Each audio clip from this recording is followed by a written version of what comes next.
JEE और NEET के postpone को लेकर अपडेट की बात करें, अगर उसकी होप की बात करें तो ये वीडियो आपके लिए ज़रूर है। अभी तक के जो अपडेट्स आए हैं, पहले आपने देख चुके हैं कि सुप्रीम कोर्ट ने जिस तरीके से मना किया था उसके बारे में आप जब सब कुछ जानते हैं। लेकिन उसके बाद भी अब जो होप है वो बढ़ने लगी है फिर से। लेकिन मैं आपसे ये नहीं कहूँगा कि आप अपनी पढ़ाई छोड़ करके फिर से पोस्टपोन के चक्कर में लग जाएँ। हाँ, ये ज़रूर है कि स्टूडेंट्स का जो सपोर्ट है वो पोस्टपोन को लेकर अब बहुत ज़्यादा बढ़ चुका है, पहले भी बहुत ज़्यादा था। लेकिन एक जो आक्रोश है, गुस्सा जो है स्टूडेंट्स का, वो अब बहुत ज़्यादा बढ़ चुका है। और अब अगर देखें तो ये मामला जो है पूरी तरीके से पॉलिटिकल हो चुका है, बिकॉज़ बहुत सारे पॉलिटिकल जो लीडर्स हैं वो इसके अंदर आ चुके हैं। उनमें से कुछ अपोजिशंस के भी हैं और कुछ जो रूलिंग पार्टी है उनके भी हैं। जो अपोजिशन है वो इसके अंदर क्यों आई है, उसके दो रीजंस हैं।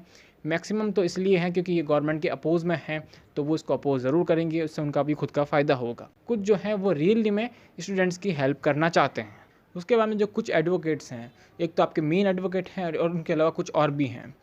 उनकी तरफ से जो पीएमओ को जो है लेटर लिखा गया है, एचआरडी मिनिस्ट्री को लेटर लिखा गया है और पूछा गया है कि आप प्लीज़ एसओपी के ऊपर ध्यान दीजिए, नीट पोस्टपोन के ऊपर ध्यान दीजिए। और उसके बाद में एक स्पेशल रिक्वेस्ट की गई है कि अगर आप एग्ज़ाम को कंडक्ट करवाना ही चाहते हैं तो प्लीज़ आप एक स्पेशल एग्ज़ाम को ज़रूर कंडक्ट करवाइए आज से 2 महीने बाद, जिसके अंदर जो अभी एग्ज़ाम दे ना पाए बच्चे वो उस समय एग्ज़ाम दे सकें, उनके पास ऑप्शन ज़रूर होना चाहिए। और उसके बाद में एक रिपोर्ट ये भी आई थी कि देखिए नवंबर तक हमारे पास वैक्सीन जो हैं वो आ जाएंगे। तो यहाँ पर एक और मांग ये चल रही है कि देखिए दिसंबर में तक हम एग्ज़ाम को ज़रूर करवा सकते हैं, बिकॉज़ वैक्सीन जो है वो आ चुकी होगी। और उसके बाद में एक इम्पॉर्टेंट और कह सकते हैं कि सोर्सेज से ये न्यूज़ आई है, अभी मैं आपको कंफर्म नहीं कर सकता हूँ, और कुछ ट्वीट्स इसके ऊपर ज़रूर आए हैं। वो ये हैं कि बीजेपी जो कि अभी रूलिंग पार्टी है, उनके जो कुछ एमएलएज़ हैं वो अभी नाखुश हैं कि नीट जो और जेई जो है वो पोस्टपोन नहीं हो रहा है। बिकॉज़ उनकी जो एरियाज़ हैं, लोकल एरियाज़ हैं, वहाँ पर देखिए उनको जीतना होता है, नेक्स्ट टाइम उनको भी जीतना होता है, जनता के बीच में जाना होता है। और वहाँ से ऐसी इन्फॉर्मेशंस आ रही हैं कि वो चाहते हैं कि जो स्टूडेंट्स हैं उनकी जो मांग है, जो नीट और जेईई को लेकर भी है और जो यूजीसी को लेकर भी है, वो मांग पूरी की जाए। और उसको लेकर उन्होंने एचआरडी मिनिस्टर हैं जो रमेश पोखरियाल है, उनसे ज़रूर बात की है। और उसके बाद में अगर आप देखा होगा कि उस मीटिंग के बाद में जो रमेश पोखरियाल का जो कल इंटरव्यू आया था, वहाँ पर वो पोस्टपोन की बात करते हुए बिल्कुल बचते हुए दिखाई दिए। और उन्होंने इस बात को काट ही दिया कि आगे क्या हो सकता है। उन्होंने ये भी नहीं कहा कि वो एग्ज़ाम हम अब करा रहे हैं, और उन्होंने ये भी नहीं कहा कि उस एग्ज़ाम को हम पोस्टपोन भी कर सकते हैं। उन्होंने कहा कि छात्र जो है अब पोस्टपोन की मांग कर रहे हैं अभी भी, और यहाँ पर उन्होंने बात को काट दिया।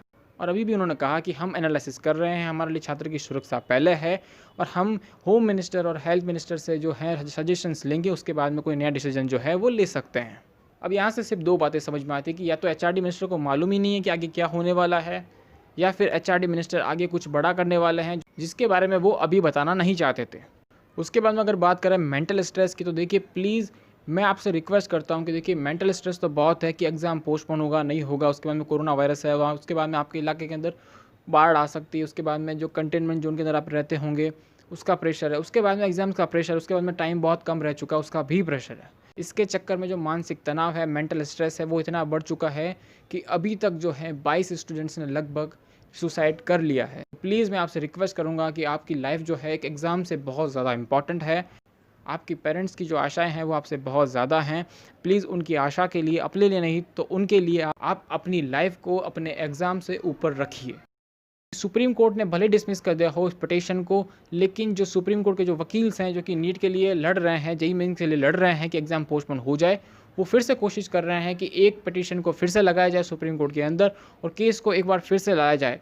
लेकिन उससे हम ज़्यादा होप नहीं कर सकते हैं क्योंकि समय जो है बहुत ज़्यादा चला जाएगा। सो अब जो सारी होप्स हैं वो हमारे प्राइम मिनिस्टर के ऊपर बनती हैं। अगर वो निर्णय लेते हैं कि अभी सिचुएशन ख़राब है तो वो इसको एग्ज़ाम को पोस्टपोन कर सकते हैं। और अगर वो इस एग्ज़ाम को कंडक्ट करवाना चाहते हैं, जैसा कि कुछ लोग कह रहे हैं कि ये एक पॉलिटिकल मूव हो सकता है जिससे कि उनकी जो बड़ाई है, उनका जो मान है वो बढ़े, कि देखिए हमने इतने सारे बच्चों का जो एग्ज़ाम है वो इस सिचुएशन के अंदर अच्छे से करवा दिया या किसी भी तरीके से करवा दिया। सो उनके लिए तो ये करवा दिया होगा, लेकिन ये स्टूडेंट्स के लिए मरवा दिया जैसा हो सकता है। सो अभी तक के जो अपडेट्स थे वो यही थे। For more updates please subscribe स्टडीपीडिया।